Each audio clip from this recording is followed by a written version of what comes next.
Hello everyone. Question है gate 2012 का question है और क्वेश्चन है टोपोलॉजी का। ठीक है। और क्वेश्चन नंबर 6 है, 1 मार्क्स का क्वेश्चन है जिसमें दिया है let X is equal to A B सी।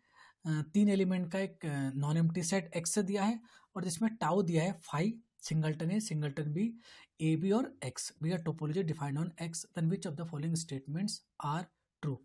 इसमें से जो पी क्यू आर एस इसमें से कौन सा स्टेटमेंट ट्रू है इसके बारे में बताना है। ठीक है। तो एक करके प्रूव भी करते हैं, एक करके डिस्कार्ड भी करते हैं। जो सही है वो सही है, जो गलत है वो गलत हो जाएगा। ठीक, पहला दिया है X tau is a Hausdorff space. देखो हॉसडॉर्फ स्पेस की डेफिनेशन ये होता है, सबसे पहले अगर मैं पी को सॉल्व करूं, हॉसडॉर्फ ये कहता है कि मान लो for every X comma Y belongs to capital X, जो भी आपका टोपोलॉजिकल स्पेस एक्स है, there exist two open set. एक को मैंने G1 मान लिया, एक को G2, जो कि आता है टाउ से, सच दैट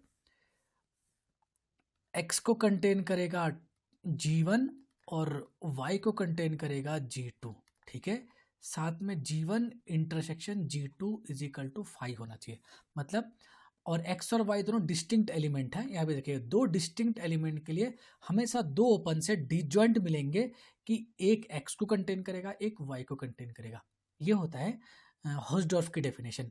और यहाँ देखिए, यहाँ मैं दो एलिमेंट x को मान लेता हूँ मैं a, ठीक है, और y को मान लेता हूँ b, सॉरी c। दो डिस्टिंक्ट एलिमेंट है इस टोपोलॉजी के लिए। ठीक है। अब वो कहता है दो डिस्टिंक्ट एलिमेंट को कंटेन करने वाला दो ओपन सेट मिलना चाहिए, G1 और G2। एक ए को कंटेन करने वाला ओपन सेट कौन कौन से होंगे?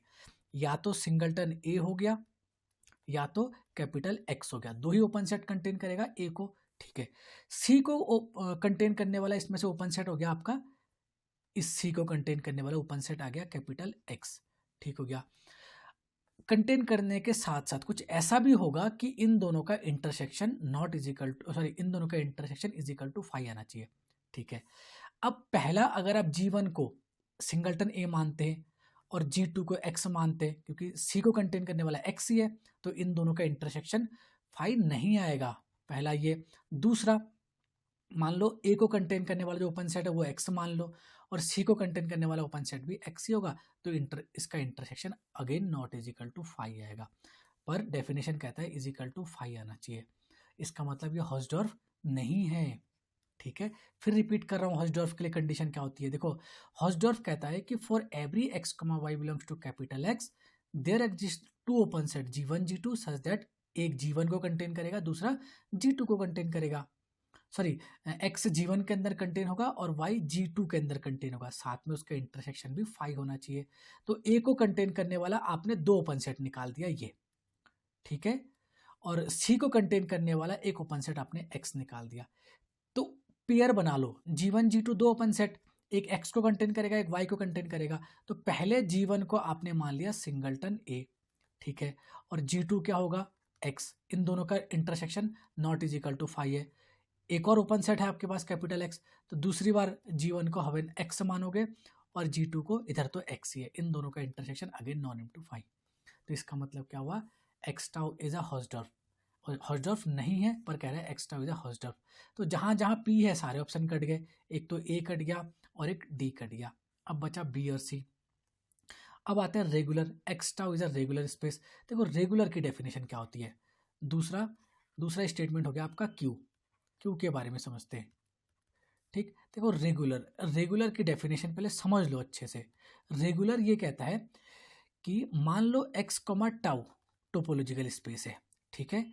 And for every tau closed subset, मान लो मैंने एफ मान लिया टाउ क्लोज सबसेट को। ठीक है। ये क्लोज्ड है इस बार ध्यान रखिएगा। And for every P belongs to, not belongs to F. ठीक है। कोई भी एलिमेंट जो एफ के अंदर नहीं है, then there exist two open set G1 comma G2, जो कि टाउ से आएगा, सच दैट जो एफ है वो प्रॉपर कंटेन होगा G1 के अंदर, एंड जो P है वो कंटेन होगा G2 के अंदर, साथ में G1 intersection G2 is equal to 5 आएगा। देखो यहाँ दो एलिमेंट की बात हो रही थी हॉल्सडॉर्फ में, यहाँ एक एलिमेंट और एक क्लोज्ड सबसेट की बात हो रही है। तो पहला काम आपको क्या ढूंढना है, for every tau close subset of F.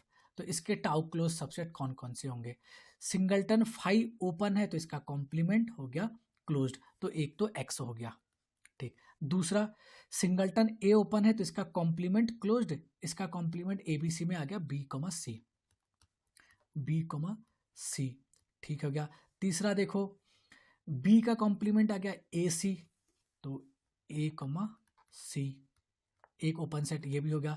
एक ए बी का कॉम्प्लीमेंट सिंगलटन सी, एक ये सिंगलटन सी, ये भी एक ओपन सेट है, क्योंकि डेफिनेशन यही तो होता है कि a set is closed, a set is said to be closed if its complement is open, ठीक है। इसका कॉम्प्लीमेंट ओपन है तो इसका कॉम्प्लीमेंट क्लोज्ड होगा।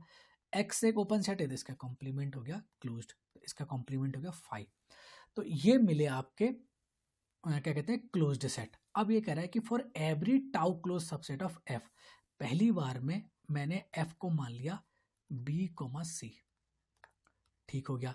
उसके बाद कह रहा है एंड फॉर एवरी पी, जो एफ में नहीं है, एफ में क्या नहीं है, ए, तो ए को मैंने मान लिया पी, ठीक हो गया। देन देयर एग्जिस्ट दो टू ओपन सेट G1 कमा G2, एक F को कंटेन कर रहा है G1, दूसरा P को कंटेन कर रहा है। तो F है B कमा C, तो B कमा C को कंटेन करने वाला ओपन सेट, ध्यान रखिएगा इसके अंदर B कमा C को जो कंटेन करे, इकलौता ओपन सेट दिख रहा है कैपिटल X, और कोई नहीं है जो B और C को कंटेन करेगा। तो इस बार आपका G1 बन गया कैपिटल X। अब बात करते हैं G2 की। A को कंटेन करने वाला ओपन सेट कौन कौन सा हो गया, एक सिंगलटन A और एक फाई। तो G2 क्या क्या बन सकता है, एक सिंगलटन A भी बन सकता है और एक X भी बन सकता है। और last condition G1 intersection G2 is equal to 5 होना चाहिए।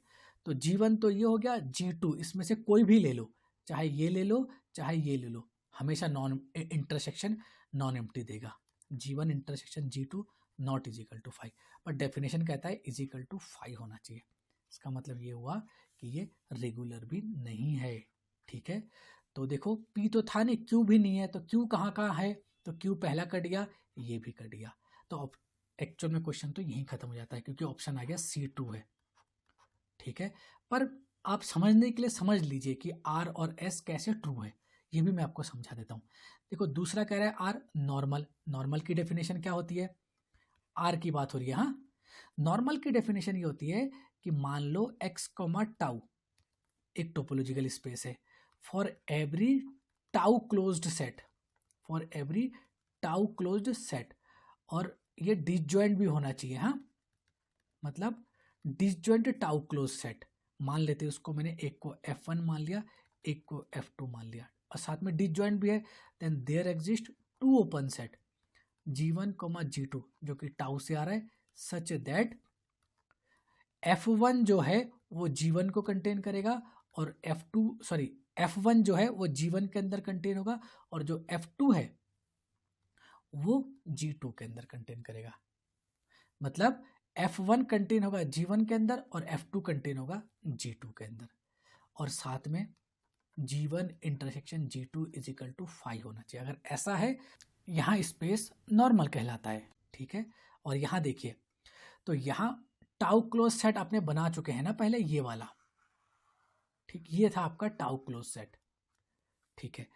एक इस टाउ क्लोज सेट में आपको क्या ढूंढना है, टाउ क्लोज्ड मिल गया, और सबके सब क्या होना चाहिए, डिसजॉइंट भी होना चाहिए। तो एक बात बताइए, यहाँ देखिए x का ना ये इसके साथ, ना इसके साथ, और ना इसके साथ, फाई को छोड़ देते हैं, क्योंकि फाई तो एम्प्टी सेट है ना, तो एम्प्टी सेट को कंसीडर नहीं करते हैं, क्योंकि जो टाउ होता है वो क्लोज्ड सेट होना चाहिए, डिसजॉइंट होना चाहिए, और नॉन एम्प्टी भी होता है, यहाँ एक नॉन एम्प्टी भी होना चाहिए, ये कंडीशन भी ऐड कर लीजिएगा। तो 5 को छोड़ दो, बाकी 3 ये बचे। तो देखो ये डिसजॉइंट है ही नहीं, क्योंकि सब में C कॉमन है, ठीक है। तो एजम्पशन ही फॉल्स, एजम्पशन ही होल्ड नहीं हो रहा है, तो हम कंक्लूजन की तो बात ही नहीं करते। तो कभी भी अगर ऐसा हो कि एजम्पशन होल्ड नहीं कर रहा है, तो कंक्लूजन के बारे में आप कुछ नहीं कह सकते, तो वो स्टेटमेंट हमेशा करेक्ट होता है, क्योंकि उसको फेल कराने के लिए आपको सबसे पहले एजम्पशन होल्ड होना चाहिए, पर कंक्लूजन फॉल्स होना चाहिए। पर यहाँ एजम्पशन ही फॉल्स हो रहा है, तो ये ऑप्शन करेक्ट होगा। ध्यान रखिएगा, दोबारा बता रहा हूँ, अगर कहीं एजम्पशन ही होल्ड नहीं हो रहा है तो रिजल्ट होल्ड होता है, ठीक है, क्योंकि फिर वैक्यूअसली ट्रूथ होता है। फिर ये कहते हैं कि आप एजम्पशन ट्रू करा दो, मैं रिजल्ट ट्रू करा दूंगा, इसे वैक्यूअसली ट्रूथ कहते हैं, ठीक है। नेक्स्ट आओ एस पे, x tau is a connected space. Connected से पहले डिसकनेक्टेड, हम करते हैं डिसकनेक्टेड की बात, CONN डिसकनेक्टेड, ठीक है। डिसकनेक्टेड किसे कहते हैं, देखो डिसकनेक्टेड होता है कि there exist two open set G1, G2 जो कि टाउ के अंदर आता है, such that G1 intersection G2 is equal to 5 होना चाहिए, और टाउ को आप लिख सकते हैं G1 यूनियन G2 के यूनियन में, ठीक है।